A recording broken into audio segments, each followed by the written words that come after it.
इस देश में रहना है तो जय श्री राम कहना है।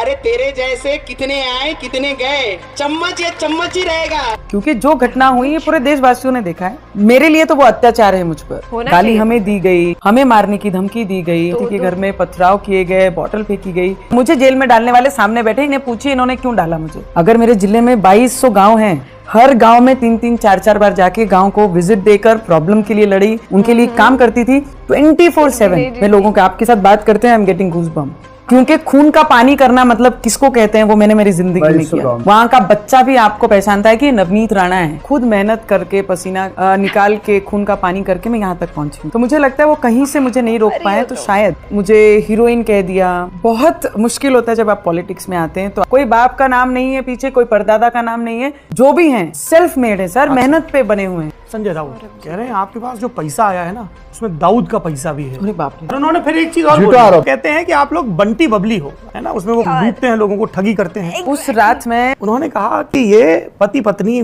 पब्लिसिटी के भूखे हैं। बिल्कुल आपने मेरे दिल की बात बता दी। एंकर के बोलते ही रोने लगी Navneet Rana. And you know what, she deserves to cry. और एंकर भी पता है कौन है? Saurabh Dwivedi ji, our favorite from the Lallantop. He indeed is a lovable Lallantop, कोई नफरती चिंटू नहीं है।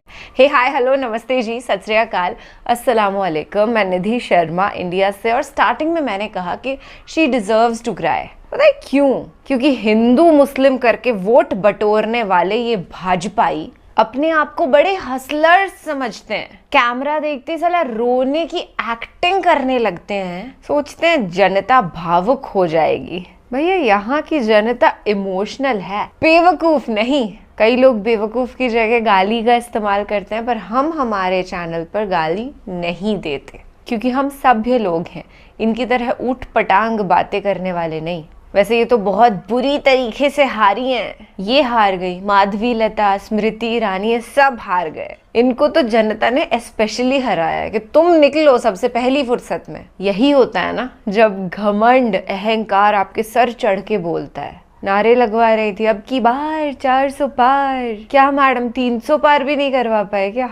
खैर जो भी है, हम तो यहाँ ना सौरभ द्विवेदी जी के जरिए इनकी बेइज्जती होते देखना चाहते हैं। तो इस इम्पोर्टेंट काम के लिए हम इंतजार करें ही क्यों भला। तो बिना किसी देरी के वीडियो को स्टार्ट करते हैं, पर उससे पहले थैंक यू देश के एक ऑनेस्ट सिटीजन होने के नाते। डर्टी पॉलिटिक्स को सपोर्ट ना करते हुए आपने एक बड़ा योगदान दिया है, और आप और हम जैसे लोग ही एनडीए से इंडिया की जर्नी तय करेंगे। हाई फाई अगर आप मेरी बातों से एग्री करते हैं। तो ये गपशप ना बाद में हो जाएगी, पहले रोस्ट वीडियो देख ले जरा। मैं ऐसी खड़ी थी सर, ना ही मुझे मैट दिया गया, ना ही मुझे चटाई दी गया। वहाँ पे एक महिला को आप इस तरीके से बिहेव लॉकअप में करते हैं सर, जो पेन के साथ में जेल में रही because I had no option sir. मेरे साथ में जो ट्रीटमेंट अंदर हो रही थी। आप फिलहाल जमानत पर हैं, कई बड़े नेताओं से मुलाकात भी कर रहे हैं, इंटरव्यू भी दे रहे हैं। अमित शाह से आपकी मुलाकात हुई, देश के गृह मंत्री।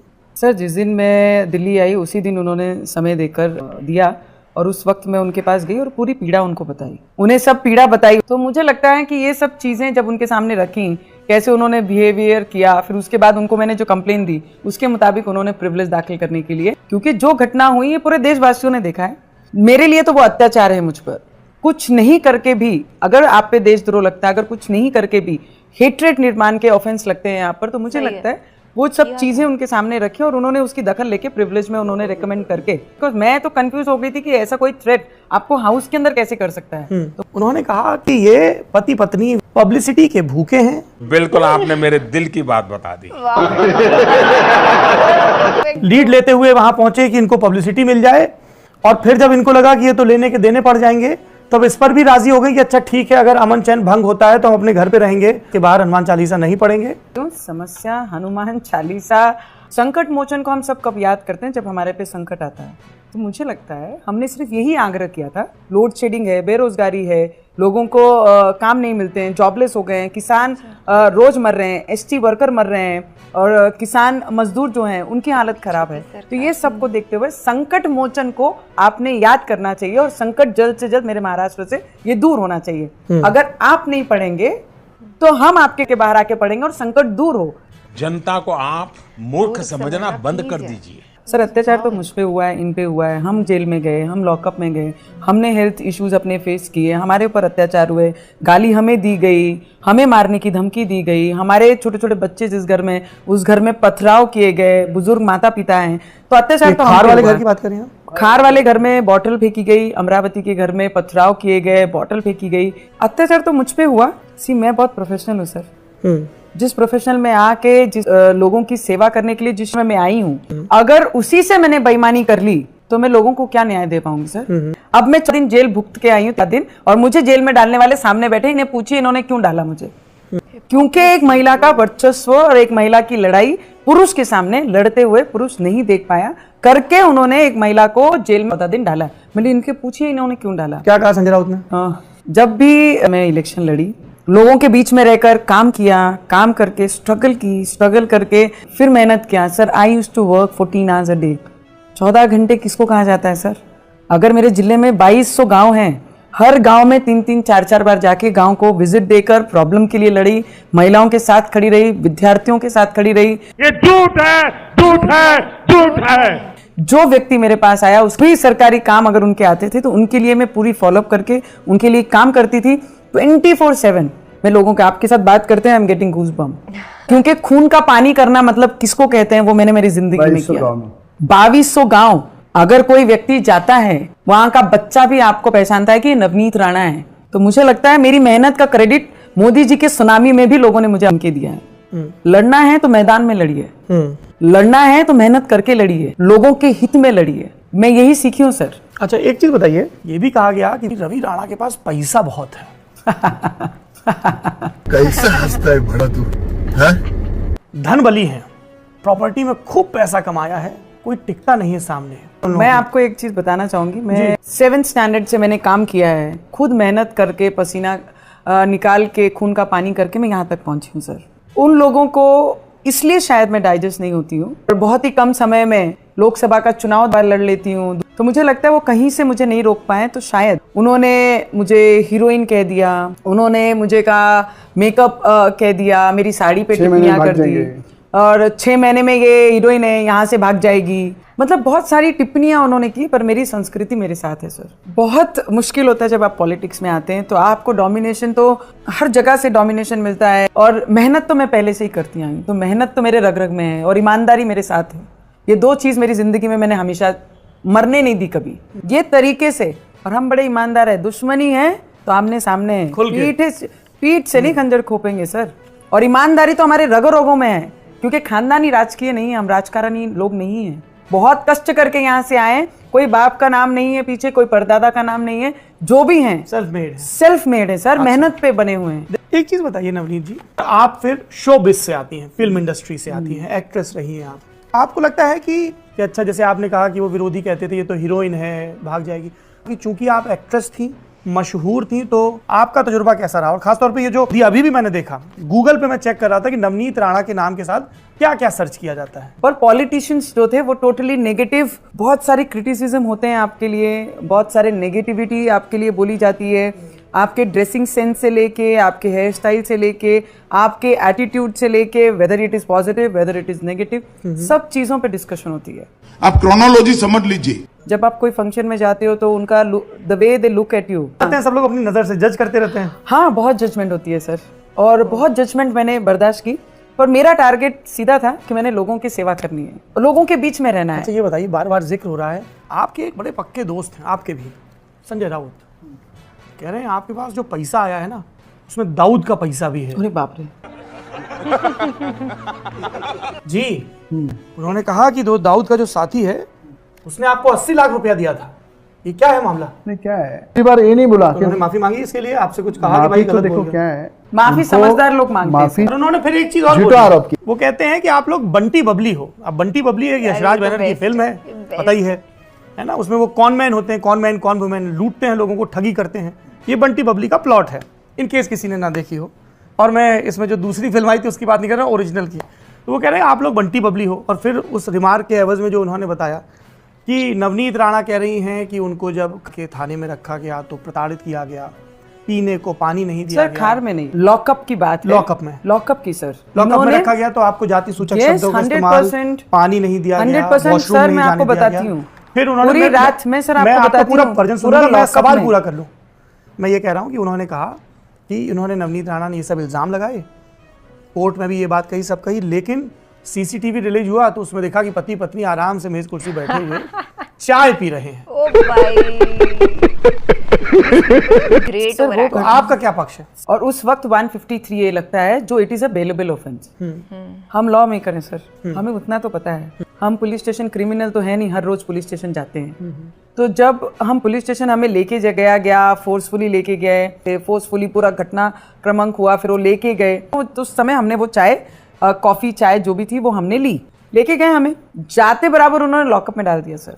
उस रात में 12 साढ़े 12 के 1 बजे के बीच का ये पूरा समय है सर। रात में उस समय से लेकर सुबह पौने 5 साढ़े 5 बजे तक मैं ऐसी खड़ी थी सर लॉकअप के अंदर।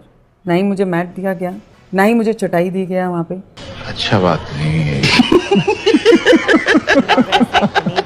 फिर सुबह पौने 5 या पौने 6 बजे कांस्टेबल को एक बोलते हैं ना इंसानियत कहीं ना कहीं दिखती है कि मैडम आप पूरी रात से खड़े हैं, आप बैठे भी नहीं, तब जाके वो कार्डबोर्ड लेके आते हैं जिसके हम भुट्टों के वो बॉक्स नहीं बनाते हैं, वो और एक मैट लेके आती है, तब जाके मैं वहाँ पर बैठती हूँ सुबह 5:30 पौने 6 बजे तक। एक महिला को आप इस तरीके से बिहेव लॉकअप में करते हैं सर। उसके बाद जब जेल लेके जाया जाता है, जेल में भी वो जिस तरीके से मुझे जेल के जो सीनियर डॉक्टर है वो आके कहते हैं कि she is got a problem, और कांस्टेबल खुद मुझे सुबह शाम देखती है कि मैं कितनी पीड़ा में उस लॉकअप में उस जेल में हूँ। जब वो कहते हैं डॉक्टर चेकअप करते हैं, डॉक्टर लिख के देते हैं कि भाई इमीडिएटली इनको हॉस्पिटल लेके जाया जाए, इनका ये CT स्कैन और एक्सरे होना और she should get medical treatment. ये डॉक्टर के लेखी वर्ड्स हैं सर उस जेल में। उसके बाद भी मुझे तक जेल से बाहर नहीं लेके जाया गया। This was the treatment sir जो उनके अंडर में। जब मैंने उनको क्वेश्चन किया क्यों ऐसे ट्रीट कर रहे हैं, हमें ऊपर से आदेश है कि आपको कहीं मूव ऑन नहीं करना है हमको। उस दिन मैंने उनको कहा था इसका जवाब तुम्हें देना पड़ेगा कि मैं इतने पीड़ा में इतने दिन आपने मुझे जेल में विदाउट एनी रीजन रखा है, तो इसका जवाब आपको जरूर देना पड़ेगा। उसके बाद मैंने 4 दिन हॉस्पिटल में ट्रीटमेंट भी बिना कोई कारण, और उस वक्त भी हम जिम्मेदारी नहीं लेते। हेल्थ कॉम्प्लिकेशन आपके पहले से थे या हो गए? जब आप 6-7 घंटे कंटिन्यू एक जगह पे खड़े रहते हैं, उसके बाद वो जिस तरीके से उसने टर्न ओवर किया, बिकॉज मेरा ऐसी पोजीशन नहीं थी कि मैं घर पे जाके एक दिन भी रह पाती थी। जो पेन के साथ मैं जेल में रही, because I had no option sir. अरे भाई एक रुमाल देना मनीष। देखो मैं रो नहीं रहा हूँ, मैं खुशी में मेरे आंसू निकल रहे हैं ना, मुझे बहुत गर्व है। मेरे साथ में जो ट्रीटमेंट अंदर हो रही थी, और एक मैच्योर्ड व्यक्ति, लोक प्रतिनिधि और खुद जो कांस्टेबल अंदर जेल में काम करे वो खुद देख रहे कि she is in a pain, उसके बावजूद मेरे साथ ऐसा ट्रीट होता है। तो मैंने जो भी हुआ मेरे साथ वो हर एक चीज सच्चाई से रखी है सर। आपको अगर किसी को क्रिटिसिज्म करना है, आपको किसी की विचारधारा नहीं पसंद, आपको किसी का काम नहीं पसंद, अगर कोई महाराष्ट्र के हित में नहीं काम कर रहा है, विरोध में काम कर रहा है, so it is my duty sir as a representating people. मेरी ड्यूटी है और वो मैं ड्यूटी करूंगी।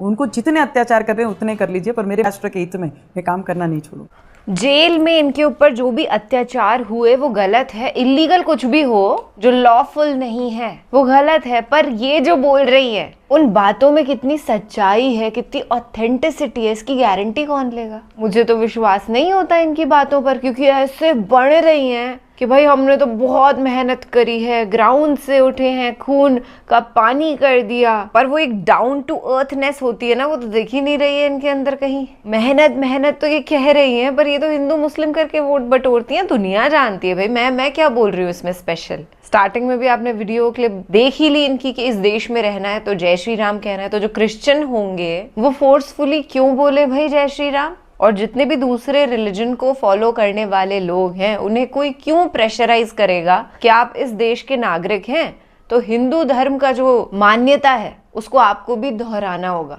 गलत है ना, ये बिल्कुल एथिकल नहीं है। फिर इनकी बातों पर विश्वास कैसे किया जाए? बंटी बबली तो परफेक्ट इनके लिए सही डेजिग्नेशन है यार, लुटेरे लवर्स। अब इतने बड़े नेशनल लेवल के लीडर हैं असदुद्दीन ओवैसी साहब, उनके लिए कह रही थी छोटे को 15 सेकंड में देख लेंगे, बड़े को चम्मच करके कह रही थी। जनता ने इनको जवाब दे दिया हरा करके। भैया ऐसे राजनेता से तो बहुत दूर से हाथ जोड़े। अगर यही लोग पावर में आ गए तो सोचिए देश का क्या हाल होगा। क्या हाल हुआ था पिछले 10 साल भाजपा सरकार में, और अभी मोदी सरकार है, एनडीए है, बीजेपी तो है नहीं, पर पर फिर भी क्या ही हाल हो रहा है।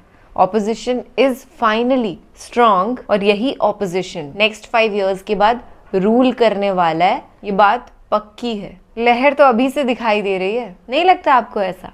लगता है ना। चलिए खुशी की बात है, फिलहाल के लिए मैं आपसे लेती हूँ इजाजत और ऐसे कट्टरपंथी राजनेताओं की बेइज्जती होते हम दोबारा तिबारा चौबारा देखते रहेंगे और इनको हरगिज जीतने नहीं देंगे। टेक केयर, नमस्ते।